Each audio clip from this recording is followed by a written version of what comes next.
Hey, honey. All right, I was waving to you from the front.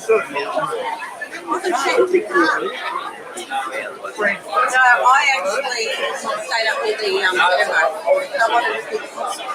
So you stayed up with No, he deserves it. What's your family? Yeah, I'm teaching. Yeah. By the jet.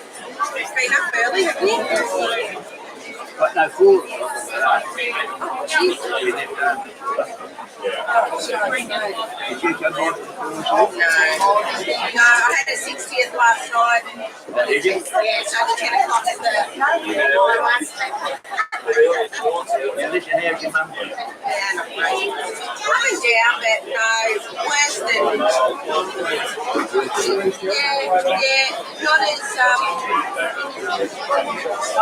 not as aware. Know anybody there? You know anybody? No, even Michael, Take me down there, but I'm not going out to the no, well, she might not know, but I'll take you down. And you just have to talk crap to her. And yeah, but I'll take you down. Like if you're I'd gonna just like to see if it goes. yeah, Oh, good on you. yeah, I put it over your The other bloke. Yeah, right. yeah, no, well, I'll take you down one time. Easy. We'll do one a weekend.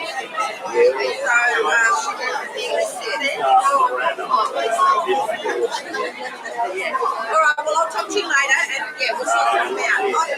So, but she will not recognise you. I would like to go and see it. I don't want to go and see it and get up there. Oh look, honestly, I know, but she may get upstairs, but it won't be at you. It'll just be at because she gets confused. So, if you prepare for all that, you won't have to take it. Alright, I'll talk to you later. See you later.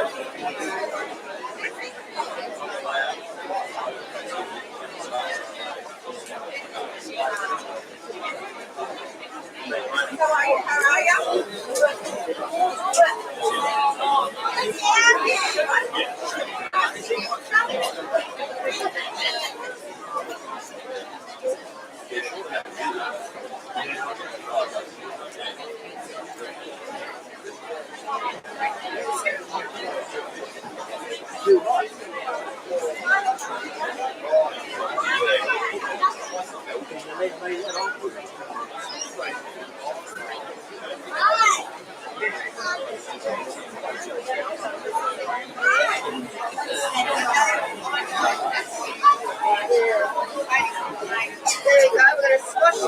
You can come up a bit closer if you want to. Did you get used to it?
Good morning, everybody.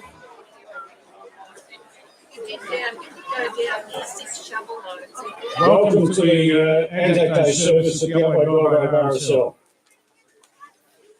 This year sees the centenary of the Treaty of Versailles, which was the most important of the peace treaties that brought World War I to an end. The treaty ended the state of war between Germany and the Allied powers.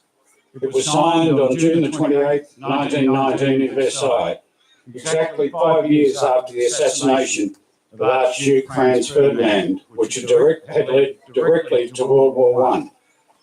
Although the armistice, signed on November the 11th, 1918, ended the actual fighting, it took 6 months of Allied negotiations at the Paris Peace Conference to conclude the peace treaty. ANZAC Day, April the 25th, marks the anniversary of the first major action fought by Australian and New Zealand forces during the First World War. The first remembrance of Gallipoli was held in Melbourne exactly a year after the first landing, when about 380 returned ANZACs marched from near Princes Bridge to a service at St Paul's Cathedral. The following year, 1917, 400 ANZACs made the same march, and in 1918, Melbourne saw its first big and emotional procession through city streets. More than 6,000 men, including returned soldiers and AIF recruits, marched from Alexander Avenue to the corner of Collins and William Streets, where they dispersed.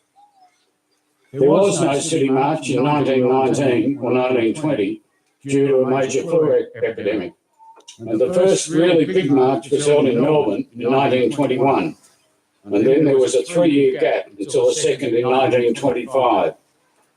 The record marching number of 44,600 in the 1946 parade will almost certainly never be equal. During World War I, 421,809 Australians served in the military, with 331,781 serving overseas, from a population of fewer than 5 million. Over 60,000 Australians lost their lives and 137,000 were wounded. As a percentage of forces committed, this equaled a casualty rate of almost 65%, one of the highest casualty rates amongst the British Empire forces. Many of the wounded died later of their wounds. The financial cost of the war to the Australian government was £188,480,000. And at the end of World War I, many country towns throughout Australia were decimated of young men. While the Commonwealth of Australia was formed in 1901, the ANZAC tradition and Australian spirit was truly forged on this day in 1915, 104 years ago, when Australian and New Zealand troops landed on what has become known as ANZAC Cove.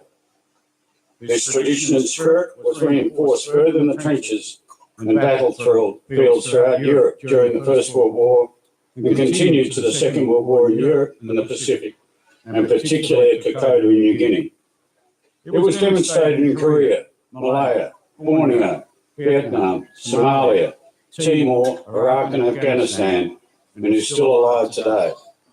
Today is a day to remember and reflect on the sacrifice by so many Australian men and women, so that we may continue to enjoy the special way of life that we have in one of the greatest countries in the world. It is a day to remember these men and women and ensure that we continue this ANZAC spirit, so that their sacrifice was not in vain and will never be forgotten. Now, it is possible, we haven't had confirmation, but we may have a flyover of the squadron from Sale.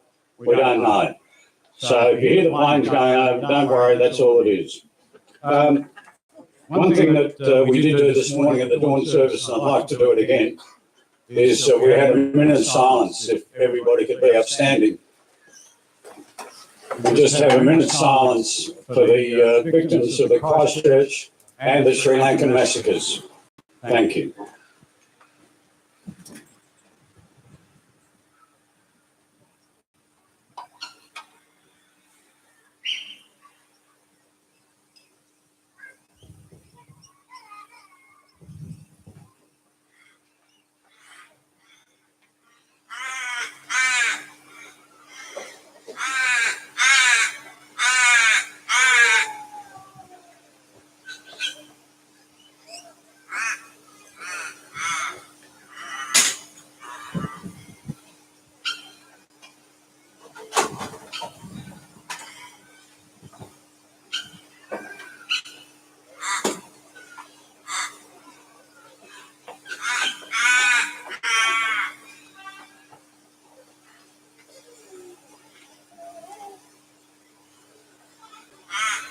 Thank you, everybody. If you could remain upstanding, I'm sorry, just before you start to sit down, and we'll have the ANZAC Requiem recited by Tim O'Leary.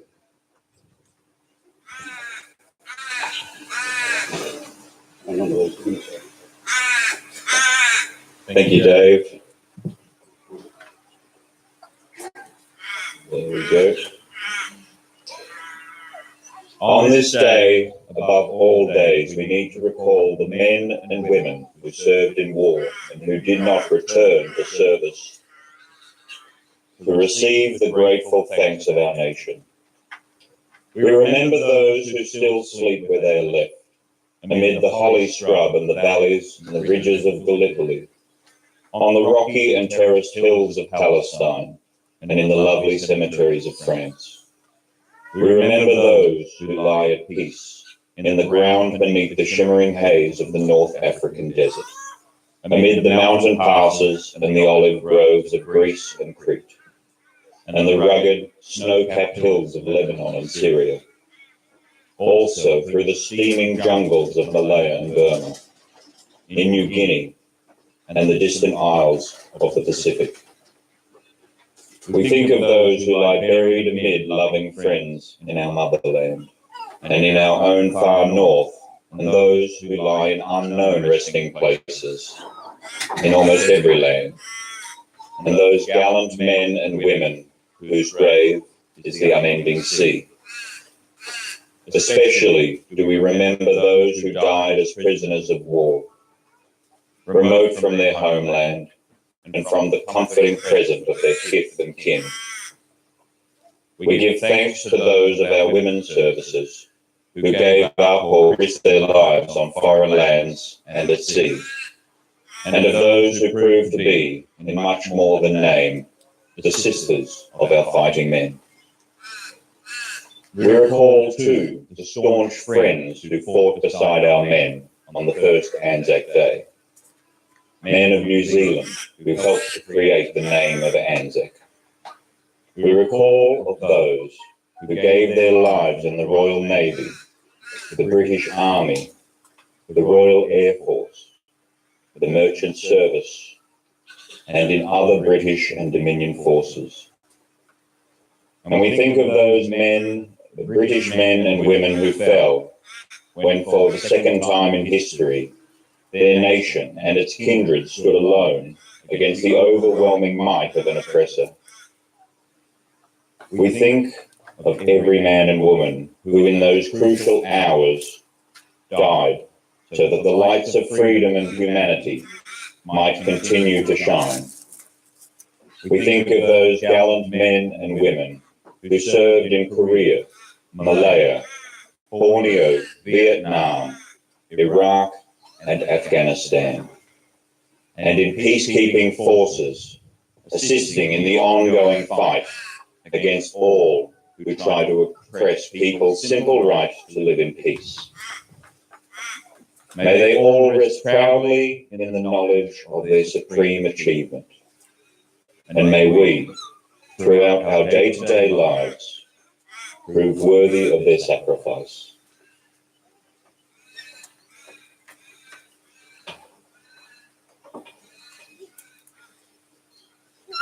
Thank you, Tim. I'm sorry if you could just remain standing, just one thing for long. We're now going to have the Lord's Prayer recited by Anthony Stewart, Senior Vice President of the Sub-Branch.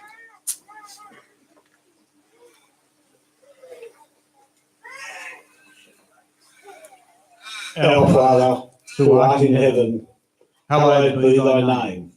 Thy kingdom come, thy will be done, on earth as it is in heaven. Give us this day our daily bread, and forgive us our trespasses, as we forgive those who trespass against us. And lead us not into temptation, but deliver us from evil. Amen.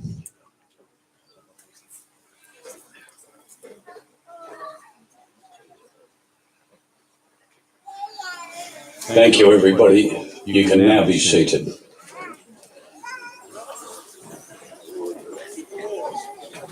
I'd now like to introduce our guest speaker, Lieutenant James Kerrin from HMAS Cerberus.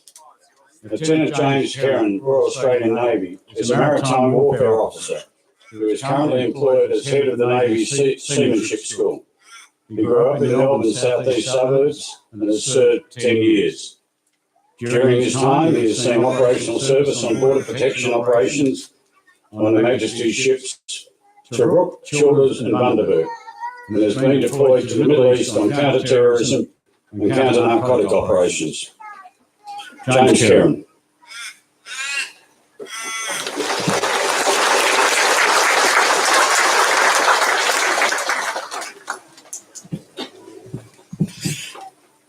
Ladies and gentlemen, we gather here today to honour the sacrifice made by the men and women in the defence of Australia since Federation. The origins of the ANZAC legend and significance to our country and to our identity are well known. Born on the shores of Gallipoli on the 25th of April 1915, reinforced during the Battle of Famel, the ANZAC legend was firmly established through blood, mud and horror across the First World War battlefields. The symbols of ANZAC Day that resonate the loudest with the Australian public are that of the lone Australian trooper, bent over his rifle in quiet contemplation, with the iconic slouch hat and rising sun. What I would like to share with you today is some other images. Some images of the contribution of the Royal Australian Navy to this endeavour. Australia's contribution to the Great War began before the 25th of April 1915. The outbreak of war in Europe on the 28th of July 1914, the Australian government committed its armed forces in support of Britain and her allies. However, this commitment was not because we were obliged as a member of the Commonwealth. but instead because as a newly formed nation, still with a strong connection to Britain. As a member of the Commonwealth, we became a legitimate target for Britain's enemies, with a sizable German presence in East Asia at the outbreak of the war. In 1914, British-owned ships carried 52% of the world's seagoing trade by value, with Australia financially and socially dependent on this trade. From July 1914, Australia's Navy served to protect these maritime trade routes from the force of Germans. This, as well as the projection from their colonies in the southwest Pacific, and to prevent them from using these bases against us. The first Australian service death of World War I was able seaman William Billy Williams, who was fatally wounded on the 11th of September 1914 during a raid in Rabaul in the attempt to take a radio station from the Germans. Since that moment, the rifle range at HMAS Service is now named in his honour. The 14th of September 1914 saw the disappearance of HMAS AE-1, Australia's first submarine. It was taken with the loss of 35 of her crew. On November 1914, the Navy fought its first surface-to-surface battle. This was between HMAS Sydney and SMS Emden, the German raider. SMS Emden was under disguise, breaking the rules of war, and in doing so, caught HMAS Sydney by surprise. The battle that ensued around the Cocos Islands, the first for the Royal Australian Navy, saw HMAS Sydney victory. The Navy has also provided support to other Australian Army efforts, providing an initial diversion for the Allied troop landing at Gallipoli. On the morning of April 25, 1915, the second Australian submarine, HMAS AE-2, successfully broke through the heavily fortified Dardanelles and began to run amok inside. In doing so, she drew far away from ANZAC Cove, and in doing so was struck by a torpedo and thus scuttled. The Navy was then again present during the evacuation of Gallipoli Peninsula. On the 20th of December 1915, the RAN bridging train, which had been assembled in Australia in February 1915, was trained in the domain where Melbourne's Shrine of Remembrance now stands. They then provided the necessary piers and pontoons for our last soldiers to be evacuated. Today, the service of our Navy continues. As we speak, there are members of the Royal Australian Navy at sea doing their job, both in the Middle East and domestically. On behalf of these people, I would like to thank you for your support. I would like to thank all the defence families who offer so much and make their own sacrifice to ensure that these people are able to keep us safe. Ladies and gentlemen, lest we forget.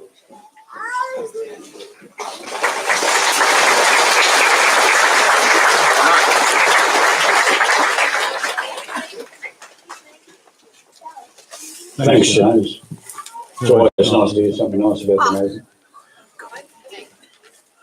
Okay, we'll now have the laying of the wreaths that David Brincombe will read out in order. Thanks, Dave. Thank you, Mr. President. First, we have Anthony Stewart, Senior Vice President, Upwey Belgrave RSL. This is laid on behalf of all veterans and members.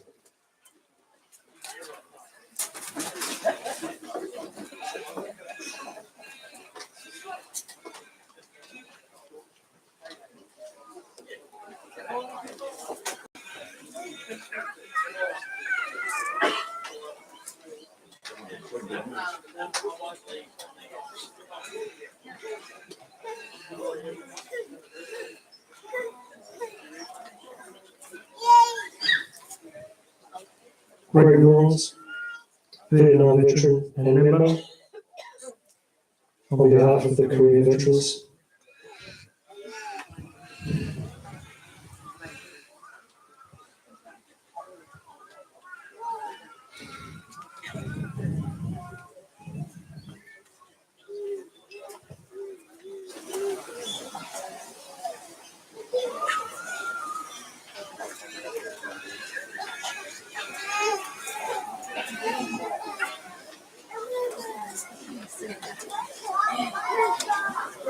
Graham Donald, for Tony Smith, on behalf of the federal, as federal member for Casey, on behalf of the federal government.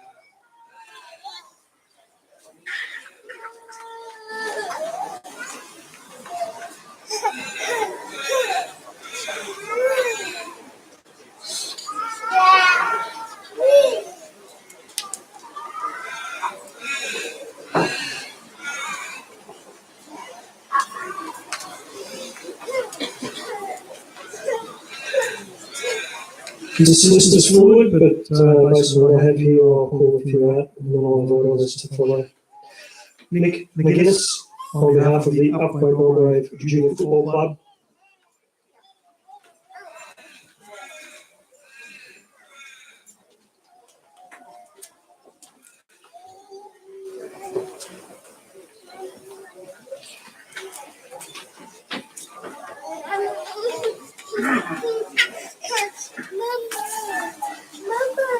Harry O'Brien, on behalf of Upwey CFA.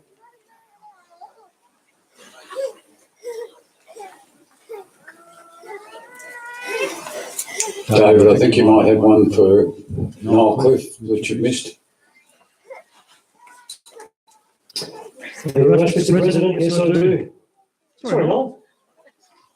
He'll never speak to me again. No comment. Lovely, Noel. Councillor Noel Cliff, on behalf of the Shire of Yarra Rangers. Break protocol.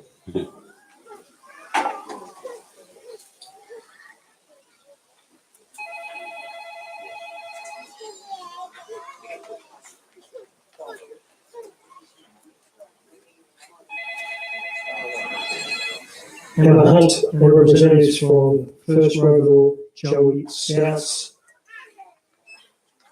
Cubs and Scouts.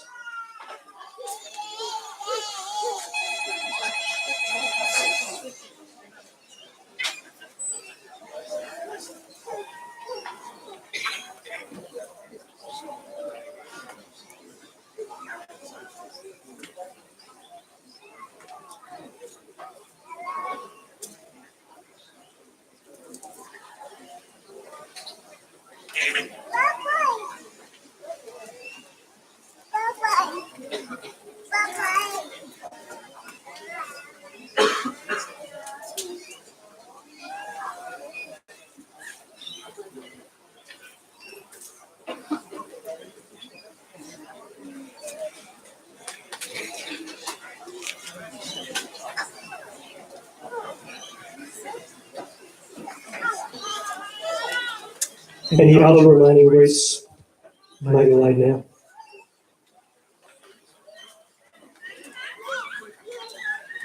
Return to you, Mr. President.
Thank you, everybody. Could you please be upstanding for the oath? I'm sorry this day is a lot about standing up, sitting down, standing up. They went with silence to the battle. They were young, straight of limb, true of eye, steady and aglow. They were staunch to the end, against odds uncounted. They fell with their faces to the foe. They shall grow not old, as we that live grow old. Age shall not weary them, nor the years condemn. But the going down of the sun and in the morning, we will remember them.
Lest we forget.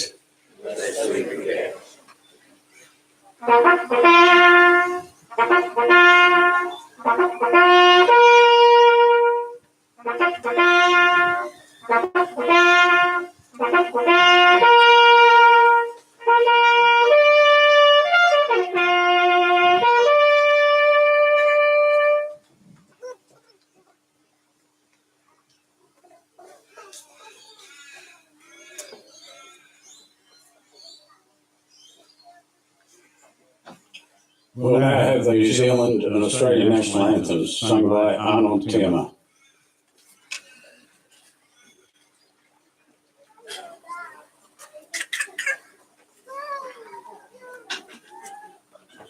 Tātou.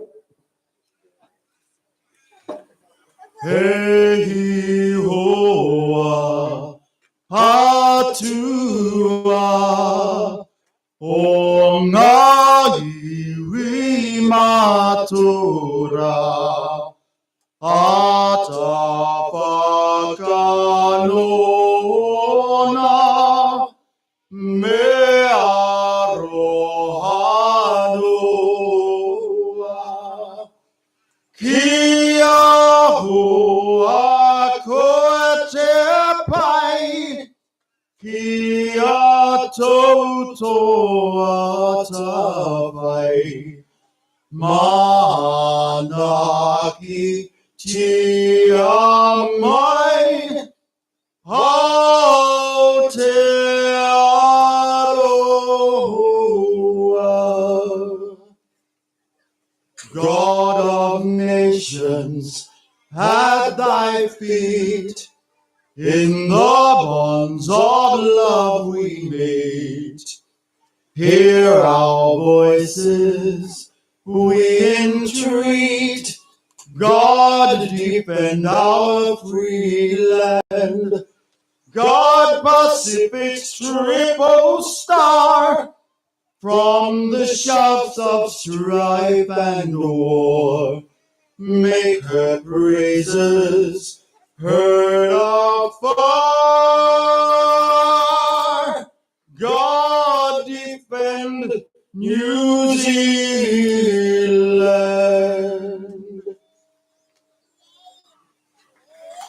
I'm going to, one of you would help me. We're going to sing the Australian national anthem. Now, I know I'm a Kiwi. I'm a Maori, all right? But I'm part Aussie, so I'm a Mozzie. You understand that? So here we go. Come on, join me. Australians, all let us rejoice, for we are young and free, with golden soil and wealth for toil. Our home is girt by sea. Our land abounds in nature's gifts of beauty rich and rare. In history's page let every state advance Australia fair. In joyful strains let us sing, advance Australia fair. Kia ora tātou. Blessings to you all.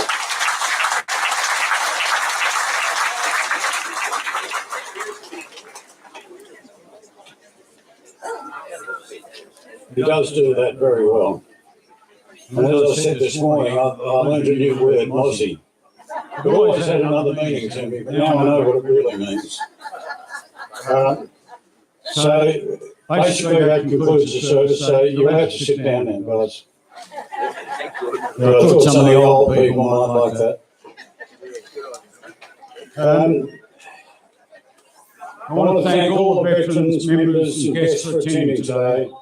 And thanks to all the members, committee and volunteers for all their assistance over the past few weeks to get the sub-ranch ready for today. Thanks to Lieutenant James Kieran, our guest speaker. Fabulous. And the support we've had from HMA's service today has been great with James, our guest speaker, and Jason Jordan, who was the parade marshal. So thank you, Jason, as well. To our fabulous bugler every time, Nicky Williams. Great job, bro. Thank you.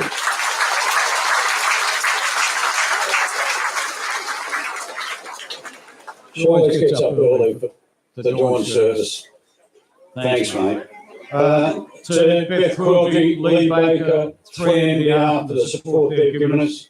Terry Faves, the work he's done on getting the direct streaming of both services onto YouTube through the Sub-Ranch website.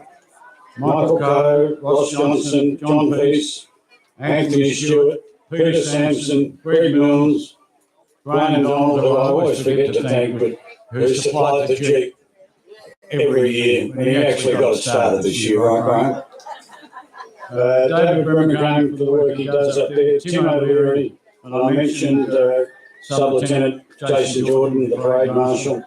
Upwey Community Bank, Bunnings, McDonald's Tacoma, and our flag bearers, Erin, Violet, Roland and Blake from First Upwey Scouts. Thank you, guys. To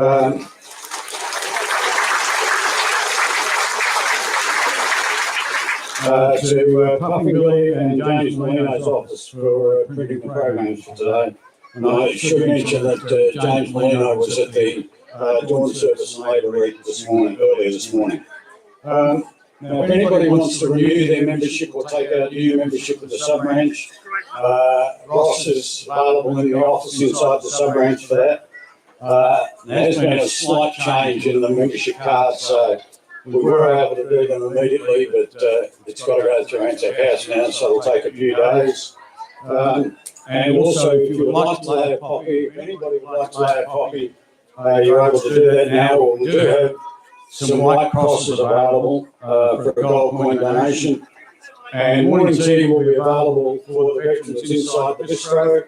and lunch will be available from the outside bandstand area at around 12 o'clock. Please let the veterans have priority. They're getting old. Tour will be available from 1 o'clock. It did say weather depending, but I don't think that's going to be an issue today. That'll run for about an hour, and then we'll have some entertainment in the afternoon.